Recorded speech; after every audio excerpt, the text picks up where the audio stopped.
Welcome back to episode 31 of the Bound to Improve podcast, where we read a book a week and we try to break down the complex ideas and turn them into actionable steps for progress. My name is Chris Pound. My name is Landon Eller. And the book that we read this week was Think Again by Adam Grant.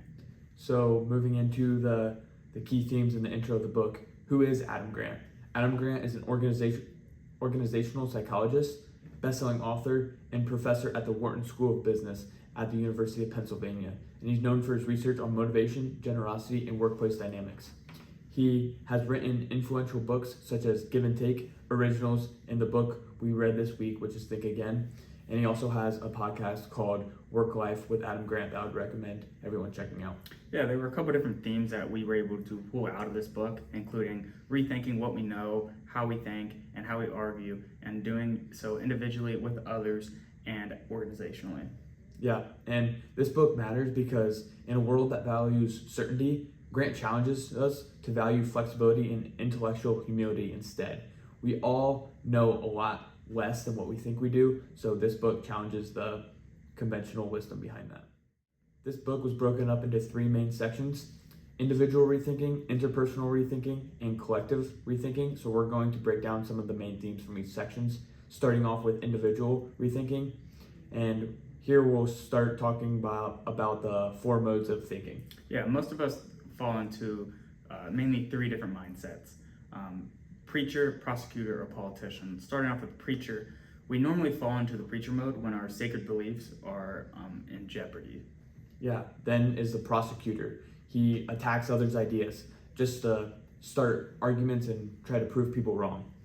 Yeah, and lastly here, politician. We normally shift into politician mode when we are seeking to win over an audience for some reason or another. Yeah, and so instead of falling into those three traps, Grant encourages us to take on the scientist mindset. And here you treat views as hypothesis and then run experiments to test that hypothesis.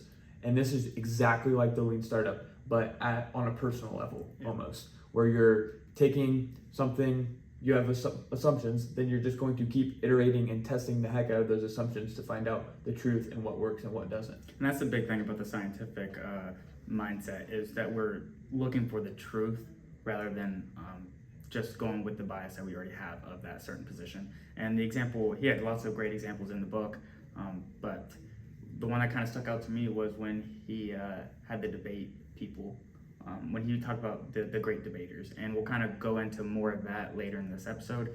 And so moving on to a couple of the other examples he had about Steve Jobs and the BlackBerry CEO. Yeah, so BlackBerry, some of you may or may not heard, they were one of the first to come out with a phone, but they were huge on just being email and having the text pad. And the founder, Mike Lazarus, he really wanted to keep this because he thought it was the next big thing. But he was stuck in his ways and held to his beliefs that was the only way that was going to happen. Whereas Steve Jobs was initially skeptical about that idea too. Yeah. But his team kept harping on him, and he eventually gave the green light to go and try out this other thing where everything's on a touchscreen. And you know which way it worked out, obviously, because Apple is one of the biggest companies in the world, and almost everybody has an iPhone, whereas BlackBerry is no longer in existence. And so kind of the main takeaways that we had from this section of the book was think like a scientist, right? Define your identity in terms of values rather than opinions. Seek out information that pretty much goes against your views, I guess, right? Search for the truth rather than things that kind of go with your original thoughts or hypothesis. Yeah. The next section we have here is confidence versus competence. And I guess the main theme here was the armchair versus the imposter syndrome. Armchair, it values confidence over competence. Think about fans who are in the bleachers who say that they should have ran this play when the coaches ran this other play, and that if they were coaching the team, they would have made the right play call. Almost never is that really, in reality, gonna ever work. And the problem is if we are certain that we know something, we have no reason to look for these gaps in our judgment. And like we've mentioned before, you're blind to the things that you don't know that you don't know. Yeah, and this is exactly where the Dunning-Kruger effect comes into play. The better you think you are, the greater the risk that you're overestimating yourself. Basically, we all know less than what we think we know. So that Adam Grant posed some questions in the book, and one of them was, what job did Walt Disney have before he drew Mickey Mouse? And like, I was sitting there thinking, like, I don't know, janitor? Yeah. But the real answer was, he didn't even draw Mickey Mouse. It was some guy named Iwerks, which nobody's ever heard of, but it just reinforces the fact that we all know less than what we think we do. Yeah. Moving on to the imposter syndrome, this is where competence is valued more than confidence. And although it may sound negative, the imposter syndrome usually has been found to actually be more beneficial to somebody rather than the armchair. Imposter sounds bad, but it's just simply because you don't have the confidence in your abilities, and so you kind of downplay your competence to an extent. Yeah, so he gave 3 major benefits of the imposter syndrome that kind of lies behind the scenes. First one is it motivates us to work harder. When you have that imposter feeling, you feel like you are constantly letting people down, so you end up working harder to make sure that no feelings get hurt there. Yeah. Secondly is it keeps us in the beginner's mindset. Thinking we don't know anything, it allows us to question assumptions that most people will just bypass because they think they already know it. So yeah, it may cause them a lot more stress and anxiety in the moment, but really it's keeping them from a fresh start. Next and lastly is it makes us better learners. We need humility to realize we have something to learn. It goes right back to the armchair problem. If we think we already know anything, then we're not going to be open to learning anything. Yeah, and so guys, the main takeaways that we had from this were harness the benefits of doubt. See it as an opportunity for growth rather than an opportunity to kind of quit on yourself. Then we'll move into the joy of being wrong. We tend to defend our core beliefs due to the totalitarian ego and an attachment to our identity.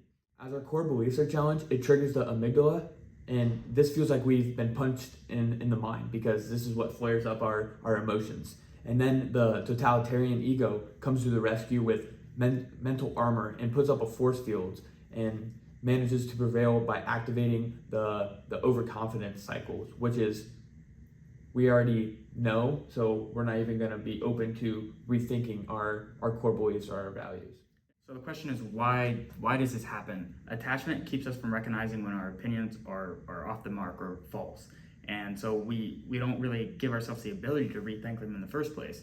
We have to detach these ideas to unlock the joy of being wrong. There's nothing wrong in being wrong. It gives you an opportunity to learn and grow, exactly. But if you continue to be attached to your ideas and kind of make them your whole identity, you're never going to be able to learn from being wrong in the first place. So how do we combat this totalitarian ego and this attachment to our identity or our beliefs? The first is to operate more like a scientist, which we covered in the first sentence. Defining yourself as a person committed to the pursuit of truth, even if that pursuit means that you're going to be wrong. And next is when you form an opinion, ask yourself what would happen to prove it false. Then keep track of your views over time to see when you happen to be right, when you happen to be wrong, and how your thinking has evolved over that time frame. With that being said, the faster you're able to recognize when you're wrong, the faster you're going to be able to move towards getting it right. Literally, you're iterating at the mind level. And the entrepreneur field guy, Nicholas, is always talking about you got to constantly be iterating over and over and over again. But so this is kind of just at the mind level of things, looking in at the problem rather than as a whole. Yeah, so the takeaway of the joy of being wrong is to just simply embrace it. And part of that embracing is sometimes you just got to laugh at yourself and focus on more so improving yourself rather than proving yourself, because that'll cause the totalitarian ego to flare up and cause you to fend off anything that will attack your beliefs. Yeah, and research actually suggests that the more we poke fun at ourselves, the happier that we tend to be. And I'm not saying, kind of beat up on yourself like Goggins may have been saying in his book, but, just kind of play around with yourself a little bit. It's okay to be wrong. Yep. Just accept the fact that you're wrong and move on and try to improve in that aspect. Next, let's get into the Good Fight Club. And here the main principles that he discussed was the difference between relationship versus task conflict.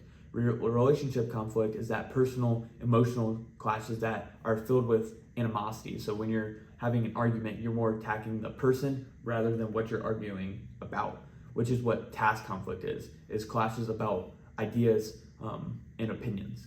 Yeah, and this is kind of where you should be looking to build a challenge network. People who push you to rethink, spot your blind spots, and elevate your thinking.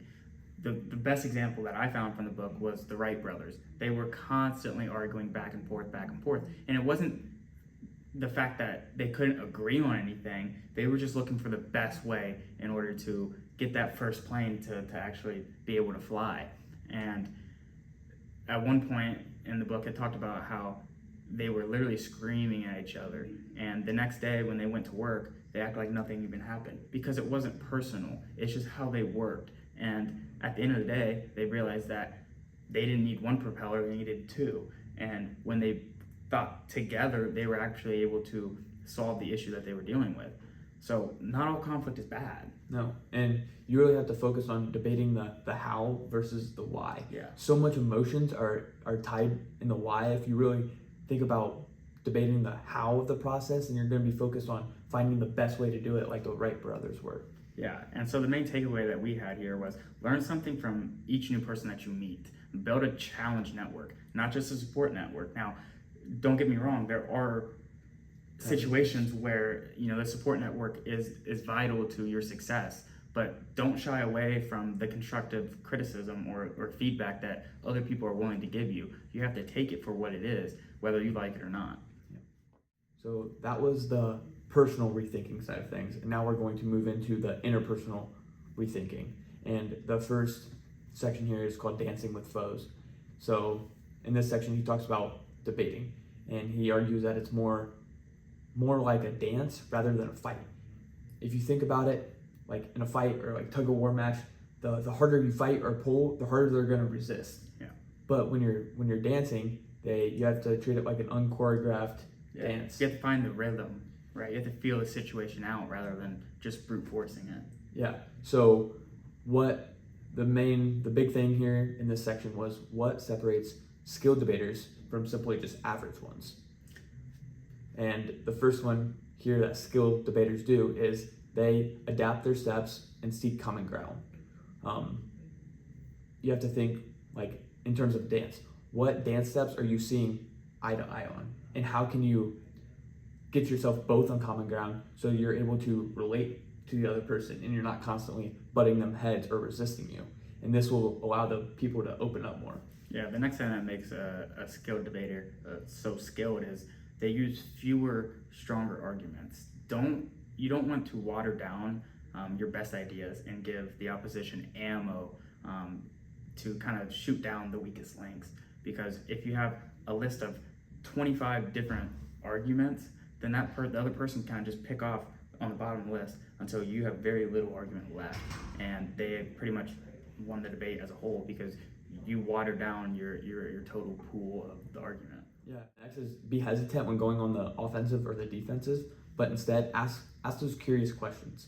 So psychologists find that people are more likely to persuade you when it's only you that are doing the persuading. So you have to ask questions to make that person think to themselves, maybe I am thinking about this in a wrong manner. And that tends to cause them to rethink more. Yeah, and lastly here, express emotions and actually acknowledge the other person's perspective.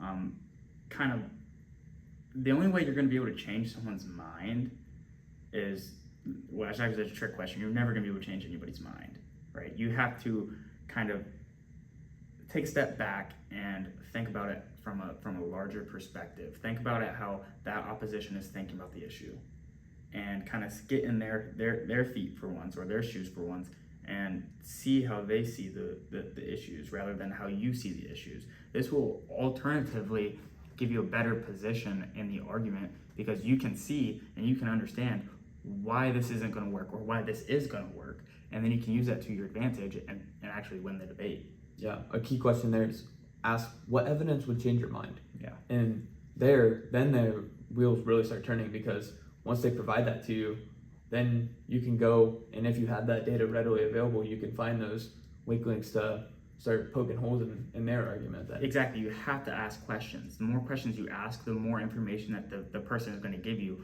willingly. And they may not even realize that they're giving you all of the golden nuggets, but you can use those golden nuggets to defeat them in the debate. Yeah. And so the takeaways of dancing with foes here is acknowledge the common ground. It motivates the other side to consider your point of view, and you get to understand where their thinking is coming from. Next is remember that less is often more. More stronger arguments is a lot better than having a bunch of weak arguments. Next is reinforce freedom of choice. Here, you want to just prevent the resistance. The more you open up the freedom to let them decide, the more they're likely to change their minds on their own time. So now we have covered personal rethinking and interpersonal rethinking, and now we're going to get into collective rethinking, which is how do you get a group of people to rethink opinions, beliefs, all at the same time. And here the first thing that he brings up is presenting only two sides only deepens polarization between two different opposing views.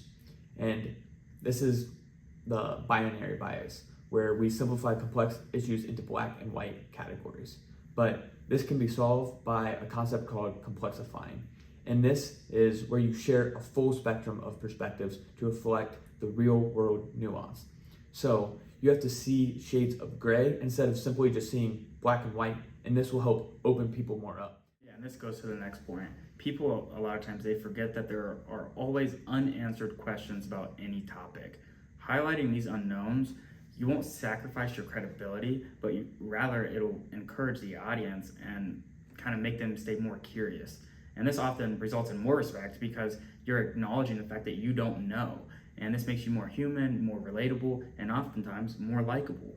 Yeah, so the two takeaways here from collective rethinking is complexify contentious topics.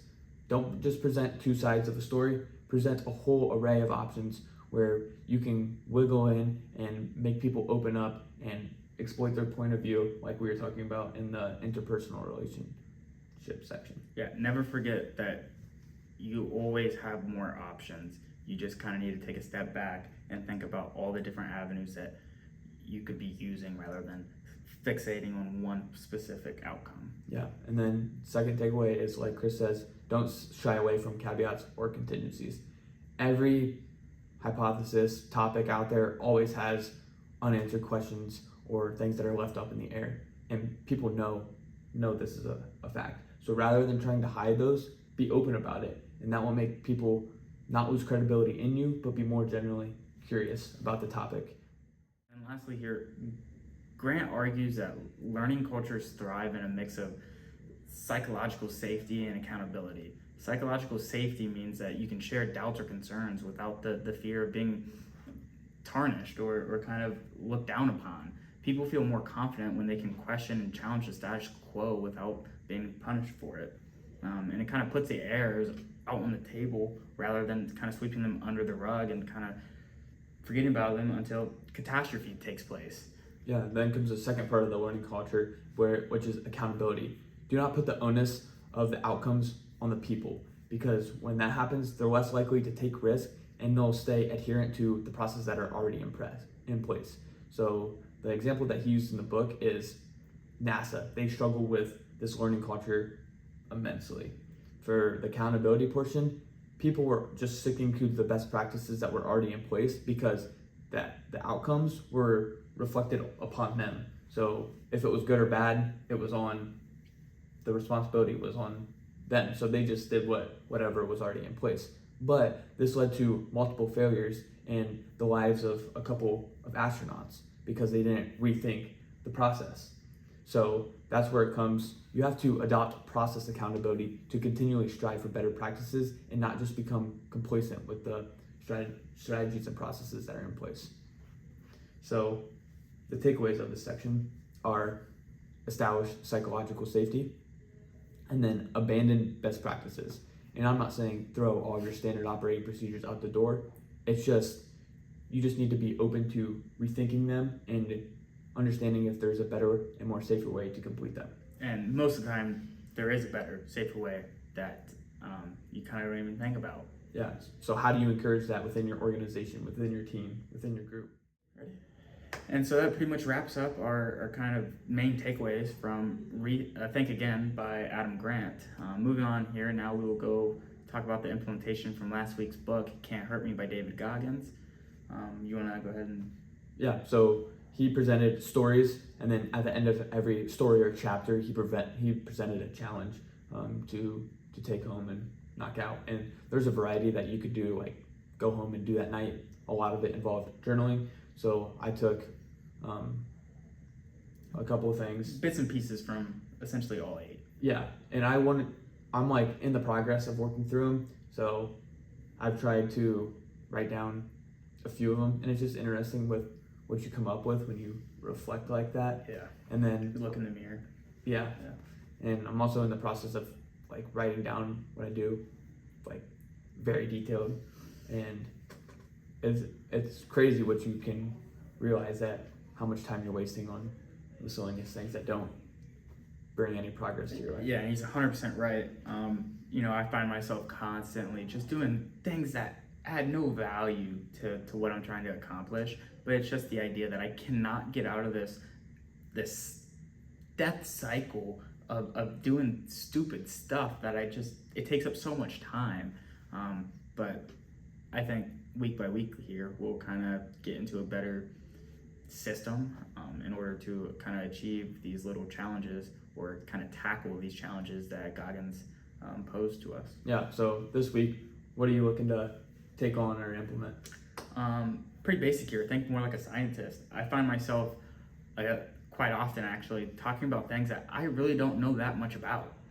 And so I need to kind of take a step back and truly understand a topic and really think about it from the opposition's view, and think about what would have to kind of be proven in order for my idea to be wrong, and be open to being wrong, I guess. No one likes to be wrong, but that's part of life, I feel like, and a lot of times you kind of get complacent in the idea that I have to be right, but in reality, you don't have to be right. You have to be willing to be wrong sometimes, and be willing to learn from being wrong in the first place. Yeah, it's the joy of being wrong. Yeah. I'm curious of what examples you're gonna bring to the next episode About thinking like a scientist. Yeah, I think you can really essentially apply it to every aspect of life. And I guess when I was reading the book, I was thinking about topics and classes that I'm going through right now, and he framed it as you should be able to explain it in kind of layman's terms, right? Think about how you can explain to someone who knows nothing about the subject or the topic in the first place. If you can do that, you truly have a good understanding of the topic in the first place. And I find myself not being able to do that for a lot of things I talk about. And to an extent, that bothers me, right? Because everyone's so fixated on being right all the time and not really ever considering that I could be wrong. Yeah, and I think that's one of the pillars of this podcast is we want to try to teach and convey this information that we're learning so we can make sure that we have an understanding and be able to rethink what we already know or what we think we know. Yeah, could be completely wrong in the first place. Yeah, so mine is I want to set aside 10-15 minutes in the week and just place this as rethinking time. Now moving in to our favorite quotes from Think Again by Adam Grant, and Chris is going to take us home here. Yeah, no matter how much brain power you have, if you lack the motivation to change your mind, you'll miss many occasions to think again. I think this directly goes into my implementation, just in the idea that a lot of times I don't want to change, if we're being honest, right? I find myself being complacent on a lot of the things that I do in my everyday life, and I know that's not the best thing to do, but knowing what I know now gives me the opportunity to go back and rethink about what I've accomplished and what I've thought of possibly being able to accomplish, and kind of just, again, rethinking it. Doing the things that I need to do in order to accomplish my dreams and my goals, and I guess it's all up to me in that aspect. Awesome. Yeah, my 2 ones here is progress is impossible without change, and those who cannot change their minds cannot change anything. And then something that plays right along with it is rethinking is a skill, but it's also a mindset. Mindset comes down to a lot of things in life. So it's how you approach a situation. It's how you approach a complex problem at work, or a inner team problem that you're having in a sporting event. It's all about the mindset that you bring to that situation and how you can navigate it by using the rethinking skills that Grant teaches in this book. Yeah, and unfortunately, Landon did not tell me that we were doing 2 quotes, so I only have 1 this week, but I will be sure to include 2 next week. That pretty much wraps up our favorite quotes from Think Again by Adam Grant. And the next book that we will be reading is The Anatomy of a Swipe by Ahmed Siddiqui, and this is just going to take us into the payments space and see how that operates, because if you really think about it high level, payments are involved everywhere. Yeah. And how much do people know about when you go and tap your card at a terminal, what's actually happening? Nothing. No, I was trying to get gas earlier this day, and my card got declined, even though I used it 45 seconds before. So, Why? I have no We'll find idea. out. I literally have no idea. But yeah, I guess this gives us an opportunity to kind of go on a deep dive of the anatomy of a swipe. So thanks for tuning in to this week's episode. We look forward to you guys tuning in next week for that book. Anything else to add? Nope. Check us out on Instagram, TikTok, YouTube, Spotify, and Apple Podcasts, all at Bound to Improve. And so see you next week. Thanks.